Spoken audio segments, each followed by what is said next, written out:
সম্মানিত উপস্থিতি, আল্লাহ সুবহানাহু ওয়া তাআলার ভালোবাসা যে কোনো মুমিনের সবচেয়ে বড় কামনা, সবচেয়ে বড় চাওয়া, সবচেয়ে বড় স্বপ্ন হওয়া উচিত। আর আল্লাহ সুবহানাহু ওয়া তাআলা যখন কোনো বান্দাকে ভালোবাসেন, আল্লাহ সুবহানাহু ওয়া তাআলা যখন কাউকে পছন্দ করেন, তখন বেশ কিছু আলামত আছে, বেশ কিছু চিহ্ন আছে যেগুলো দেখে আমরা অনুমান করতে পারি, ধারণা করতে পারি আল্লাহ সুবহানাহু ওয়া তাআলা কাকে ভালোবাসেন আর কাকে ভালোবাসেন না।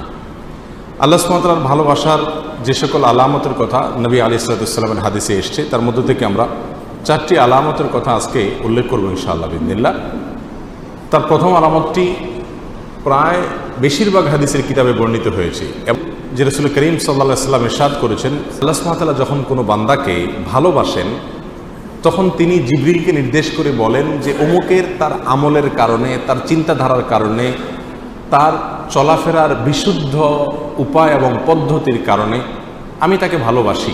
আল্লাহ সুবহানাহু ওয়া তাআলা ভালোবাসাকে তখন জানিয়ে দেন, তখন তিনি জিবরিলকে নির্দেশ করেন তুমিও তাকে ভালোবাসো। তখন জিবরিল আসমানে ঘোষণা দেন যে আল্লাহ অমুককে ভালোবেসেছেন, তাই আল্লাহ নির্দেশ করেছেন ভালোবাসার, তোমরাও তাকে ভালোবাসো। আসমানওয়ালারা অর্থাৎ ফেরেশতারা সকলে তার প্রতি ভালোবাসা প্রকাশ করেন।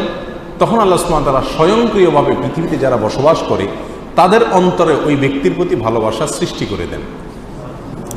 বর্ণাকারী বলেন, আর যদি কাউকে আল্লাহ সুবহানাহু ওয়া তাআলা ঘৃণা করেন, অপছন্দ করেন, একইভাবে অর্থাৎ জিবরিলকে ডেকে বলেন আল্লাহ সুবহানাহু ওয়া তাআলা আমি অমুককে তার কর্মের কারণে তাকে আমি অপছন্দ করি, তুমি অপছন্দ করো। আসমানওয়ালারা অপছন্দ করে, তারপরে জমিনওয়ালা বা পৃথিবীবাসীও তাকে অপছন্দ করতে থাকে। এই হাদিস থেকে বোঝা গেল আল্লাহ সুবহানাহু ওয়া তাআলা যখন কাউকে ভালোবাসেন তার একটা আলামত হলো যে পৃথিবীতে বেশিরভাগ মানুষ বা সচরাচর তাকে যারা চিনে জানে তাদের সকলের ভালোবাসা তার প্রতি আল্লাহ সুবহানাহু ওয়া তাআলা সৃষ্টি করে দেন।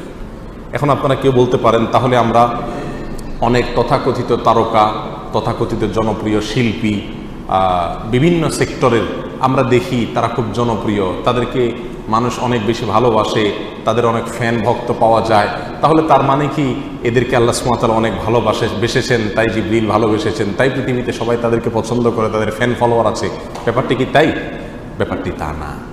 আসলে এখানে জমিনওয়ালাদের ভালোবাসা বলতে মুমিনদের, ইমানদারদের, নেককারদের ভালোবাসা বোঝানো হয়েছে। যারা সৎকর্মশীল, যারা ভালো কাজ করতে চায়, যারা আদর্শবান, যারা মুত্তাকি, যারা পরহেজগার, এদের ভালোবাসা সচরাচর আল্লাহ সুবহানাহু ওয়া তাআলা এরকম ব্যক্তিকে দান করেন যে ব্যক্তি নিজে আল্লাহ সুবহানাহু ওয়া তাআলার কাছে প্রিয় হয়েছেন তার কর্মের মাধ্যমে। তখন ওই ব্যক্তিকে আল্লাহ সুবহানাহু ওয়া তাআলা অদৃশ্য এবং অবর্ণনীয় এক ভালোবাসা মানুষের অর্থাৎ মুমিনদের, মুত্তাকিদের অন্তরে আল্লাহ সুবহানাহু ওয়া তাআলা দান করে থাকেন। তাহলে ভালো মানুষেরা যাকে ভালোবাসবে, নেককাররা যাকে ভালোবাসবে, মুত্তাকিরা যাকে ভালোবাসবে, বুঝতে হবে এই লোকটাকে আল্লাহও ভালোবাসেন। এটা হলো আল্লাহর ভালোবাসার একটা আলামত, একটা নিশানা। আর এই জন্য আমাদেরকে জনপ্রিয়তা মানুষের কাছে চেয়ে বেড়ানোর প্রয়োজন নাই। এই হাদিস বলছে কেউ যদি চায় যে সকল ভালো মানুষেরা তাকে ভালোবাসুক, তাহলে সে ভালো পথে চলুক। সে ভালো পথে চললে আল্লাহ সুবহানাহু ওয়া তাআলাই তার প্রতি মানুষের ভালোবাসা সৃষ্টি করে দিবেন, তার প্রতি অটোমেটিক মানুষের ভালোবাসা সৃষ্টি আল্লাহ সুবহানাহু ওয়া তাআলা করে দিবেন। অতএব আল্লাহ সুবহানাহু ওয়া তাআলা আমাদের সকলকে মানুষের এরকম ভালোবাসা দান করুন যে ভালোবাসাটি আসলে আল্লাহর ভালোবাসাকে প্রমাণ করে। নাম্বার 2, আল্লাহ সুবহানাহু ওয়া তাআলা যখন কোনো মানুষকে ভালোবাসেন, কাউকে পছন্দ করেন, সেটা আমরা কিভাবে বুঝবো? তার দ্বিতীয় আলামত হলো আল্লাহ যাকে ভালোবাসেন তাকে বিপদ আপদ দেন, তাকে মুসিবত দেন, তাকে কষ্ট দেন। এটা হলো একটা আলামত যে আল্লাহ সুবহানাহু ওয়া তাআলা ওই লোকটাকে ভালোবাসেন।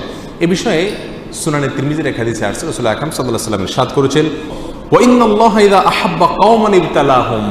আর যখন আল্লাহ সুবহানাহু ওয়া তাআলা কোনো মানুষকে, কোনো জাতিকে ভালোবাসেন তখন তাদের পরীক্ষা নেন, তাদেরকে মুসিবত দেন, কষ্ট দেন, রোগে, শোকে, অসুবিধায় ফেলে নানাভাবে আল্লাহ সুবহানাহু ওয়া তাআলা তাদেরকে পরীক্ষা করেন। এই যে বিপদ আপদে ফেলে দেওয়া, এটা কিন্তু আল্লাহ সুবহানাহু ওয়া তাআলার ভালোবাসার একটি আলামত। ফামান রাদিয়া ফালাহুর রিদা ওয়া মান সাখাতা ফালাহুস সাখত।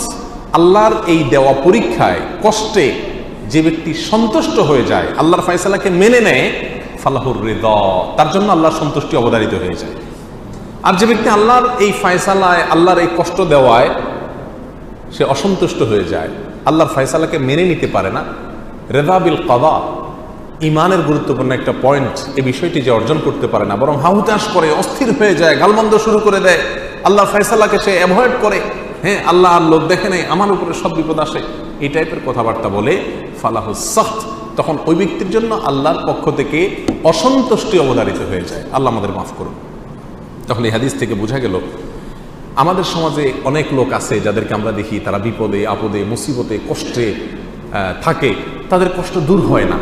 আমরা অনেক সময় বলে ফেলি যে এই লোকটা আল্লাহর কাছে কত অপছন্দনীয়, কত আল্লাহ তাআলার কাছে অপ্রিয়, কত বড় নাফরমান হলে তার বিপদ আপদ দূর হয় না, আল্লাহ একের পর এক বিপদে ফেলছে। তাহলে বোঝা গেল এরকম মন্তব্য করা এটা মূর্খতা সুলভ মন্তব্য, এটা কোনো মুমিনের মন্তব্য না। বরং হাদিস থেকে বোঝা যায় ইন্নাল্লাহ ইযা আহাব্বা আবদান ইবতালাহ, আল্লাহ কোনো মানুষকে ভালোবাসলে তাকে পরীক্ষা নেন, তাকে বিপদ দেন, তাকে মুসিবত দেন। আমাদের জীবনে যখন বিপদ আপদ মুসিবত আসবে, এই হাদিসটা আমরা মাথায় রাখি যে এর মানে হলো আল্লাহ আমাকে পরীক্ষা করছেন, মানে আল্লাহ আমাকে ভালোবাসেন। পরীক্ষা তো তার জন্য যে রেজিস্ট্রেশন করে, যে ভর্তি হয়, যে যাকে শিক্ষক বা শিক্ষা প্রতিষ্ঠান যাকে নিজের মনে করে তারই পরীক্ষা নেয়। যাকে নিজের মনে করে না তার পরীক্ষার কোনো ব্যবস্থা থাকে না। আল্লাহ সুবহানাহু ওয়া তাআলা যার পরীক্ষা নিচ্ছেন, যাকে বিপদে ফেলছেন, এর মানে হলো আল্লাহ সুবহানাহু ওয়া তাআলা তাকে নিজের মনে করেন। আল্লাহ তাআলা তাকে তার বান্দা হিসাবে টেস্ট করেন, যাচাই করেন। আল্লাহ আমার জন্য আপনি যে ফয়সালা করেছেন সেটা আমি নিজের জন্য যেটা ফয়সালা করছি তার চাইতে বেটার হবে, এতে কোনো সন্দেহ নাই। কারণ আমার ভালো আমি যতটুকু বুঝি আপনি তার চাইতে অনেক ভালো বুঝেন। অতএব আমার এই বিপদের মধ্যে কোনো কল্যাণ নিহিত আছে, এটাকে মেনে নিয়ে সন্তুষ্ট চিত্রে আল্লাহর ফয়সালাকে গ্রহণ করে নেওয়া, এটাই হলো মুমিনের পরিচয়। আল্লাহ সুবহানাহু ওয়া তাআলা আমাদেরকে ভালোবাসেন, তার প্রমাণ হবে আল্লাহর পক্ষ থেকে আমাদের জীবনে ছোট বড় বিভিন্নভাবে পরীক্ষা নেওয়া। আমরা জানি কোরআনে কারিমে আল্লাহ তাআলা বিভিন্ন নবী রাসূলদের ঘটনা বলেছেন। এর ভিতরে সবচেয়ে বেশি কঠিন পরীক্ষা যার জীবনে আসছে তিনি কোন নবী ছিলেন? ইব্রাহিম আলাইহিস সালাম। ইব্রাহিম আলাইহিস সালাম সম্পর্কে আল্লাহ সুবহানাহু ওয়া তাআলা কোরআনে কারিমে একাধিক জায়গায় বলেছেন কি কি পরীক্ষা নিয়েছেন। ওয়া ইয ইবতালা ইব্রাহিম, যখন আল্লাহ সুবহানাহু ওয়া তাআলা ইব্রাহিমের পরীক্ষা নিয়েছেন, ইব্রাহিমের পরীক্ষা আল্লাহ তাআলা নিয়েছেন। কেন ইব্রাহিমের পরীক্ষা নিয়েছেন? আল্লাহ তো ফেরাউনের পরীক্ষা নেন নাই, আল্লাহ তো বলেন না আল্লাহ নমরুদের পরীক্ষা নিয়েছেন, আল্লাহ এটা বলেন নাই কোরআনে কোথাও যে আল্লাহ আবু জাহালের পরীক্ষা নিয়েছেন, আবু লাহাবের পরীক্ষা নিয়েছেন। তারা তো স্টুডেন্টই না, তারা তো আল্লাহর বান্দাই না, নেককার বান্দাই না, মুমিন বান্দাই না, যার কারণে তাদের পরীক্ষা নেওয়ার প্রশ্ন নাই। যার জীবনে বিপদ আছে, ইমানদার যদি হয়ে থাকে তাহলে বুঝতে হবে সে আল্লাহর কাছে কোনো না কোনো কারণে প্রিয় হয়েছেন, আল্লাহ তাকে পরীক্ষা করছেন। বিধায় অস্থির এবং ব্যাকুল হওয়া যাবে না। আল্লাহ তাআলা আমাদের তৌফিক দান করুন। তাহলে দ্বিতীয় আলামতটি আমরা পেলাম আল্লাহর ভালোবাসা। তৃতীয়, আল্লাহ যখন আমাদের কাউকে ভালোবাসেন তার আলামত কি? এটা বড় জটিল আলামত, বড় কঠিন আলামত। তার আলামত হলো আল্লাহ সুবহানাহু ওয়া তাআলা তাকে দুনিয়া থেকে দূরে সরায় রাখেন, দুনিয়ার সাথে মিশে হাবুডুবু খেয়ে একাকার হয়ে যাওয়া থেকে আল্লাহ তাআলা হেফাজত করেন। আমাদের অনেকে আমরা দুনিয়া চাই, পদ পদবি, অর্থ কড়ি, প্রভাব প্রতিপত্তি, কেনা চাই, আমরা সবাই চাই এগুলা। কিন্তু আল্লাহ সুবহানাহু ওয়া তাআলা কিছু মানুষকে ভালোবেসে এগুলো থেকে দূরে সরায় রাখেন। সে চাইলেও ব্যাটে বলে হয় না।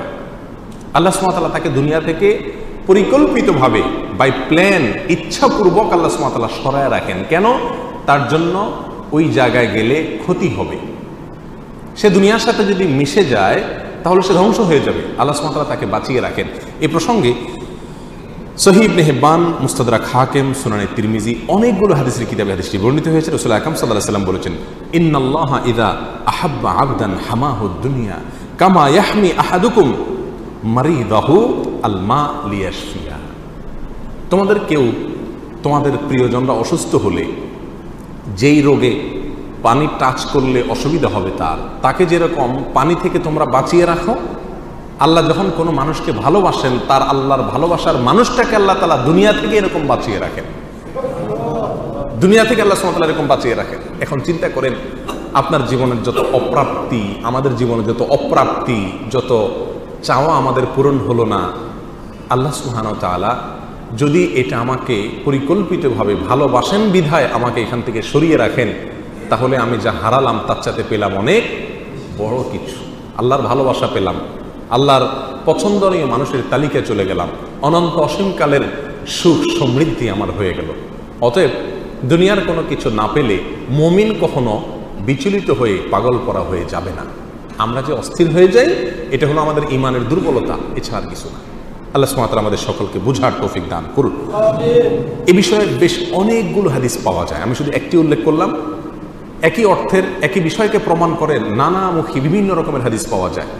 এই সবগুলো হাদিসের খোলাসাগত একটাই, আল্লাহ তার প্রিয় বান্দাদেরকে সচরাচর দুনিয়া থেকে একটু দূরে রাখেন। এর মানে কিন্তু আবার এটা না যে আল্লাহ তাআলা কাউকে দুনিয়া দিলে তার মানে আল্লাহর কাছে সে ঘৃণিত ব্যক্তি না। আল্লাহ তার প্রিয় বান্দাদের কাউকে কাউকে দুনিয়া দিয়েছেন। যেমন ওসমান রাদিয়াল্লাহু তাআলা আনহু, তাকে আল্লাহ তাআলা দুনিয়া দিয়েছেন, আবার তাকে আল্লাহ ভালোবাসতেন। সুলাইমান আলাইহিস সালামকে আল্লাহ তাআলা দুনিয়া দিয়েছেন, আবার তাকে ভালোবাসতেন। দাউদ আলাইহিস সালামকে আল্লাহ তাআলা দুনিয়া দিয়েছেন, আবার তাকে ভালোবাসতেন। এভাবে বহু মানুষকে আল্লাহ সুবহানাহু ওয়া তাআলা দুনিয়া দিয়েছেন, আবার তাদেরকে ভালোবাসতেন। বিধায় যাদের পয়সা কড়ি আছে তারা সব আল্লাহর শত্রু এরকম মনে করারও কোনো কারণ নাই। তবে হ্যাঁ, সচরাচর বেশিরভাগ ক্ষেত্রে আল্লাহ সুবহানাহু ওয়া তাআলা যাদেরকে ভালোবাসেন তাকে দুনিয়া থেকে সরায় রাখেন। কারণ দুনিয়া যত দিবেন সে ভোগ করবে খুব সীমিত, হিসাব দিতে হবে অনন্ত অসীমকালে দাঁড়িয়ে অত্যন্ত কঠিন পরিস্থিতিতে। আল্লাহর ভালোবাসার আরেকটি আলামত হলো নেক কাজ করার সুযোগ পাওয়া। আল্লাহ যদি কাউকে নেক কাজ করার সুযোগ দেন, ভালো কাজ করার সুযোগ দেন, তৌফিক হয় ভালো কাজ করার, ভালো পথে চলার, এর মানে হলো আল্লাহ সুবহানাহু ওয়া তাআলা তাকে ভালোবাসেন। বিভিন্ন হাদিস থেকে আমরা জানতে পারি এই বিষয়টি। রাসূল আকরাম সাল্লাল্লাহু আলাইহি ওয়াসাল্লাম যেমন এক হাদিসে বলেছেন, আইয়ুরিদিল্লাহু বিহি খায়রান, আল্লাহ তাআলা কারোর কল্যাণ চান অথবা তাকে দিয়ে কল্যাণ করাতে চান, ইউফাক্কিহু ফিদ্দীন, তাকে দ্বীনের বুঝ, দ্বীনের নলেজ, দ্বীনের ইলম আল্লাহ তাআলা দান করেন। দ্বীনের ইলম পাওয়া, ভালো কাজ করতে পারা, ইবাদত করতে পারা, এটাও আল্লাহ সুবহানাহু ওয়া তাআলার ভালোবাসা পাওয়ার অন্যতম একটি আলামত এবং লক্ষণ। আল্লাহ সুবহানাহু ওয়া তাআলা আমাদের সবাইকে তার প্রিয় পাত্র হওয়ার তৌফিক দান করুন।